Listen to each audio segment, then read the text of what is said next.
अस्सलाम वालेकुम स्टूडेंट्स। आज हम चैप्टर नंबर 10 देख रहे हैं CS401 का। और इसमें हम ये चैप्टर रिलेटेड है डीबग इंटरप्ट से रिलेटेड। हम इसका फर्स्ट टॉपिक है debugger using single step interrupt. इसके फर्स्ट पैराग्राफ में जो उसने बात की है वो मैंने शॉर्टली यहाँ पे लिख दिया समरी में कि आप तीन किस्म के जो फ्लैग्स हैं उनको आप मैथमेटिकल ऑपरेशन में यूज़ नहीं करते। और वो कौन कौन से फ्लैग हैं? सबसे पहले डायरेक्शन फ्लैग है, फिर इंटरप्ट फ्लैग है, और फिर आपके पास ट्रैप फ्लैग है। ठीक है, ये तीन, ये ऑब्जेक्टिव में भी आ सकता है MCQs में। ये तीन फ्लैग आपके पास, ये तीन फ्लैग आपके पास मैथमेटिकल ऑपरेशन में यूज़ नहीं होते। उसके बाद उसने सेकंड पैराग्राफ के इधर स्टार्ट में बात की है कि अगर ट्रैप, जो मैं इधर ऊपर लिख चुका हूँ, कि अगर आपके पास ट्रैप फ्लैग सेट होगा तो आपका जो टाइप 1 इंटरप्ट है वो ऑटोमेटिकली जनरेट होगा। ठीक है, यही बात यहाँ पे लिखी है कि अगर ट्रैप फ्लैग सेट होगा तो टाइप 1 आपके पास इंटरप्ट है वो ऑटोमेटिकली जनरेट होगा। फिर इसने यहाँ पे आगे बात की है जो मैं यहाँ पे लिख चुका हूँ कि जिस तरह हमने 8th चैप्टर में I think divide by zero interrupt से रिलेटेड बात की थी, तो यहाँ पे ये कह रहा है उसे नेक्स्ट लाइंस में कि जो आपके पास सिंगल स्टेप इंटरप्ट है वो आपके पास डिवाइड बाय जीरो इंटरप्ट से रिलेटेड है, मतलब उससे मिलता जुलता है। Single step interrupt is like the divide by zero interrupt. और वो किस तरह से ये दोनों आपस में रिजेंबल करते हैं, किस तरह ये एक दूसरे से मिलते हैं, क्योंकि ये दोनों ऑटोमेटिकली जनरेट होते हैं। ठीक है, invoked but it came itself. ठीक है, कि ये जो डिवाइड बाय जीरो इंटरप्ट है और सिंगल स्टेप इंटरप्ट है, ये आपको ऑब्जेक्टिव वाइज भी आपको पता होना चाहिए कि ये दोनों ऑटोमेटिकली जनरेट होते हैं। आगे थर्ड पैराग्राफ पे चलते हैं।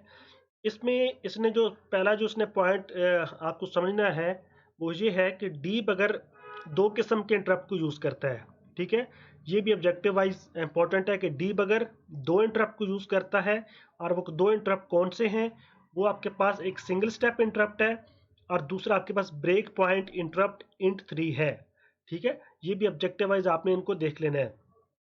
अब यहाँ पे इसने इस पैराग्राफ में ये बात कर रहा है कि जब डीबगर सिंगल स्टेप इंटरप्ट को यूज करेगा तो वो कैसे यूज करेगा। ठीक है, debugger using single step interrupt. ठीक है, वहां पे जहाँ पे जगह नहीं थी इसलिए मैंने यहाँ पे लिखा है। तो यहाँ पे ये कह रहा है कि जब ये डीबगर सिंगल स्टेप इंटरप्ट को यूज करेगा तो ये एक इंस्ट्रक्शन को अलाउ करेगा एग्जीक्यूट होने के लिए। ठीक है, और फिर कंट्रोल हमें वापस कर देगा। ठीक है, ये एक इंस्ट्रक्शन को एग्जीक्यूट होने देगा, अलाउ करेगा, और कंट्रोल हमें वापस दे देगा। इसके पास इसका डिस्प्ले कोड भी होता है।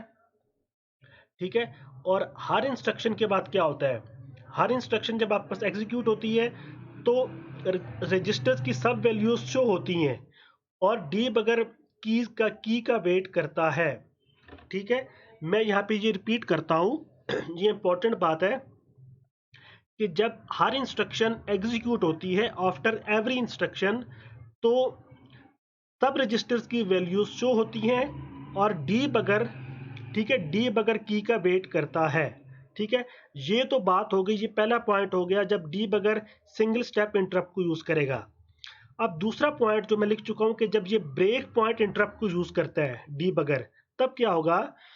तो उसके लिए क्या यूज करेगा वो? ये int3 को यूज करेगा। सेकंड केस में जब सेकंड इंटरप्ट यूज करेगा, ब्रेक पॉइंट इंटरप्ट के केस में ये int3 को यूज करता है। अब int3 क्या है? int3 आपके पास एक सिंगल बाइट ऑप कोड है। ठीक है, ये किसी भी इंस्ट्रक्शन को रिप्लेस कर सकता है। ठीक है, int3 क्या चीज़ है आपके पास? int3 आपके पास एक सिंगल बाइट ऑप कोड है, सो ये किसी भी इंस्ट्रक्शन को रिप्लेस कर सकता है। ठीक है, अब हमने एक ब्रेक पॉइंट को पुट करना है तो वो हम आप कैसे करेंगे? ठीक है, एक ब्रेक पॉइंट को पुट करने के लिए आप इंस्ट्रक्शन को int3 ऑप कोड से रिप्लेस करेंगे और जब इंस्ट्रक्शन int3 ऑप कोड से रिप्लेस हो जाएगी तो फिर क्या होगा? आपके पास एंड रिस्टोर्ड इन द, और दोबारा वो आपके पास int3 हैंडलर में रिस्टोर होगी। अब आपने int3 ऑप कोड को आपने दोबारा प्लेस कर देना है बाय, और आपने दोबारा, ठीक है, ये बात थोड़ी इंपॉर्टेंट, ये इसका असल फंक्शन है, ये समझने वाली है। ठीक है, पहले आपके पास इंस्ट्रक्शन रिप्लेस हो गई int3 ऑप कोड से, और फिर रिस्टोर हो गई, किस में रिस्टोर हो गई, int3 हैंडलर में रिस्टोर हो गई। अब आपके पास int3 जो ऑप कोड है वो आपने दोबारा प्लेस किया। कैसे आपने दोबारा प्लेस करना है, आपने सिंगल स्टेप इंटरप्ट को यूज करना है, ठीक है।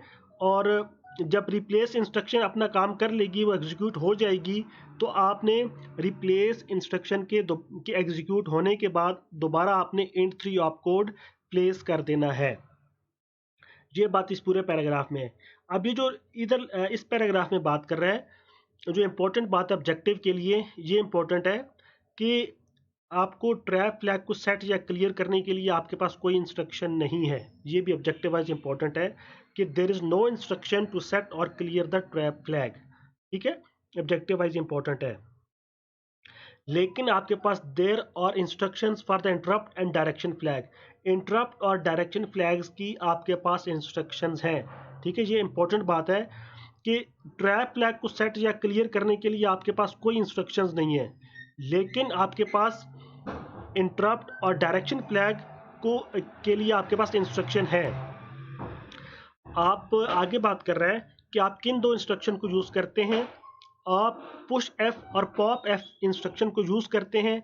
पुश एफ किस मकसद के लिए यूज होती है, फ्लैग्स को पुश करने के लिए, और पॉप एफ किसके लिए यूज होती है, फ्लैग को पॉप करने के लिए, ठीक है। मैं रिपीट कर रहा हूँ, push F is used for pushing the flags on the stack, while pop f is used for popping the flags on the stack, ठीक है। स्टैक हम काफ़ी डिस्कस कर चुके हैं पहले चैप्टर्स में, ठीक है।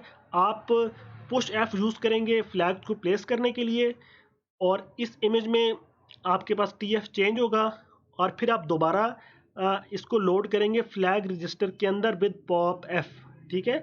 कहाँ पे रीलोड कहाँ पे होगा, ये फ्लैग रजिस्टर के अंदर, reload into the flag register, ये फ्लैग रजिस्टर के अंदर रीलोड होगा। और वो कैसे आप रीलोड कैसे करेंगे, आप रीलोड करेंगे पॉप एफ को यूज़ करते हुए, ठीक है। अब ये सीक्वेंस इसका ज़रा क्या है कि single step interrupt come after the first instruction after pop F, ठीक है। पहले फर्स्ट इंस्ट्रक्शन आएगी, फिर पॉप एफ आएगा, उसके बाद सिंगल स्टेप इंटरप्ट आएगा, ठीक है। थोड़ा सीक्वेंस इसने इस लाइन में बताया है कि सिंगल स्टेप इंटरप्ट कब आता है, पहली इंस्ट्रक्शन के बाद, फिर पॉप एफ, और फिर आपके पास सिंगल स्टेप इंटरप्ट आता है।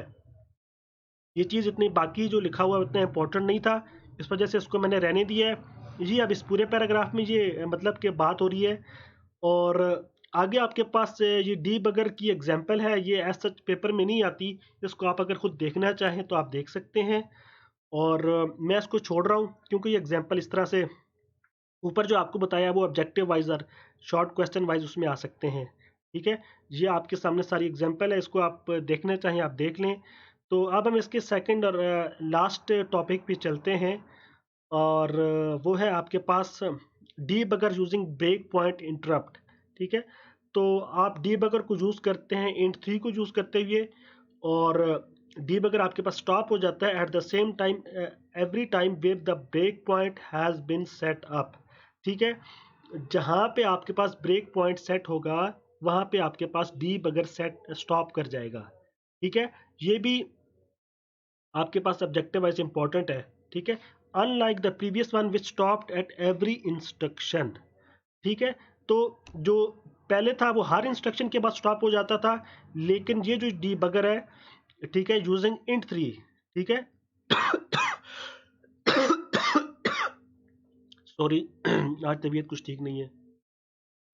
जब आपके पास डीबगर को आप यूज़ करेंगे int3 यूज़ करते हुए, सो ये वहाँ पे सिर्फ वहाँ पे स्टॉप करेगा जहाँ पे आपके पास ब्रेक पॉइंट सेटअप है, ठीक है।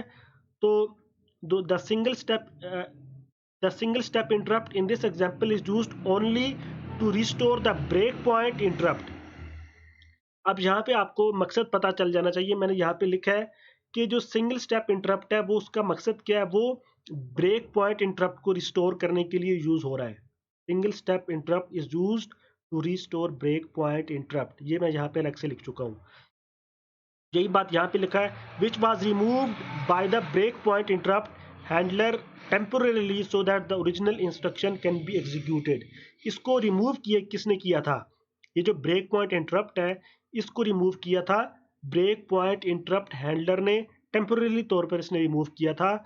और क्यों रिमूव किया था कि जो ओरिजिनल इंस्ट्रक्शन है वो आसानी से एग्जीक्यूट हो सके। ठीक है, मैं छोटे थोड़े से पॉइंट को मैं दोबारा रिपीट कर देता हूँ कि आपके पास जब डीबगर आप यूज़ करते हैं int3 को यूज़ करते हुए, सो वो आपके पास उधर आपके पास स्टॉप करेगा जहाँ पे ब्रेक पॉइंट आपके पास सेटअप होगा।